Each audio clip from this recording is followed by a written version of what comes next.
بہت سے لوگ جاننا چاہتے ہیں کہ کیا اللہ ہم سے خوش ہے یا ہم ہدایت پر ہیں، ہمیں بتائیں، کوئی سائنس بتائیں کہ ہم ہدایت پر ہیں۔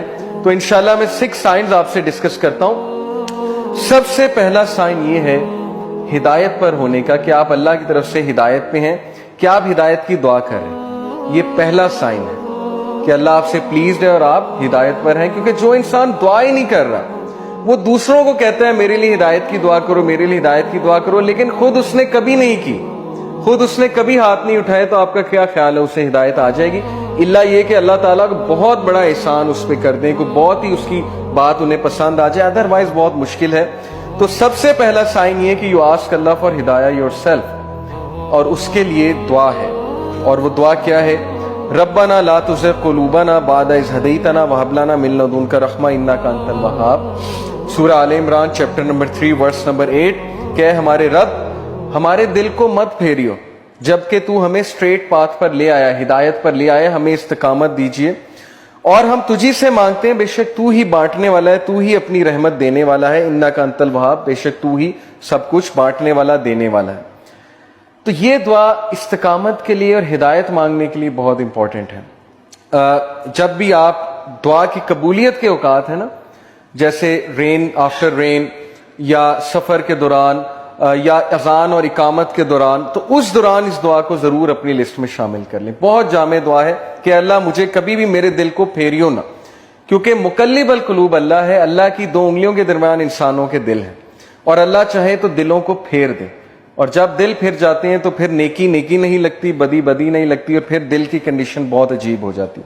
تو پہلی چیز، پہلا سائن ہے that you are asking Allah for ہدایہ۔ Second sign that you are turning to Allah after سننگ۔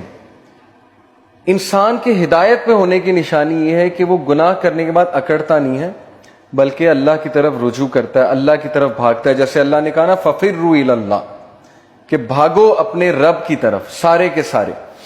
وہ آیت میں آپ کو سناتا ہوں، سورہ آل عمران کی ورس 135، وَالَّذِينَ إِذَا فَعَلُوا فَاحِشَةً أَوْ ظَلَمُوا أَنفُسَهُمْ ذَكَرُوا اللَّهَ وَالَّذِينَ إِذَا فَعَلُوا فَاحِشَةً، when they commit an evil، جب یہ کوئی فحش کام کر بیٹھتے ہیں، کوئی گناہ کر بیٹھتے ہیں، اس سے ثابت ہوا کہ نیک لوگ سے بھی گناہ ہو جاتا ہے، ہر کوئی پھسل جاتا ہے۔ او ظلموا، اور ظلم کر بیٹھتے ہیں، انفسہم، اپنے نفس پہ، ذکر اللہ، اللہ کو یاد کرتے ہیں فوراً۔ اللہ کو یاد کرنے سے مراد یہ ہائے اللہ، یا او اللہ، یا کچھ بھی، مطلب ایک دم منہ سے نکل جاتا ہے نا، اللہ کے لیے آہ نکل جاتی ہے، یا گناہ جب کرتے ہیں ایک دم سے اللہ یاد آ جاتا ہے کہ یہ میں نے کیا کر دیا، صرف یاد آنا، ذکر اللہ، اللہ کو یاد کرتے ہیں۔ فاستغفروا لذنوبہم، اور اللہ سے معافی مانگتے ہیں، اللہ سے رجوع کرتے ہیں کہ اللہ مجھے بچا لے، میں تباہی کی طرف جا رہا ہوں، مجھے اس چیز سے سیو کر لے۔ اللہ کو یاد کیا، اللہ سے استغفار کیا۔ وَمَن يَغْفِرُ الذُّنُوبَ إِلَّا اللَّهُ، اور کون ہے جو گناہوں کو معاف کر دے سوائے اللہ کے؟ کوئی نہیں ہے جو اللہ کے علاوہ گناہوں کو معاف کر سکتا ہے۔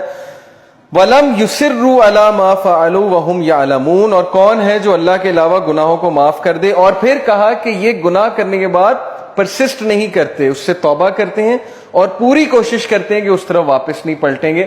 اسی لیے ٹرو ریپینٹنس کی کنڈیشن میں آپ کو بتاؤں، اسکالر کہتے ہیں کہ ٹرو ریپینٹنس یہ ہے، اگر آپ نے دیکھنا ہے نا کہ آپ کی توبہ قبول ہوئی ہے کہ نہیں ہوئی ہے، تو یہ دیکھیں کہ آپ اس گناہ سے بچ رہے ہیں کہ نہیں بچ رہے ہیں۔ تو گناہ سے توبہ یہ نہیں ہے کہ گناہ کیا اور پھر توبہ کی اور پھر گناہ کیا، یعنی پلان کر کے توبہ کی اور پلان کر کے گناہ کیا، یہ پلاننگ والا جو کام ہے یہ خطرناک ہے۔ باقی یہ کہ انسان پھسل جاتا ہے بار بار بھی، وہ بھی میں آپ کو ایک حدیث سناتا ہوں، بٹ کنڈیشن یہ ہے کہ سچے دل سے توبہ۔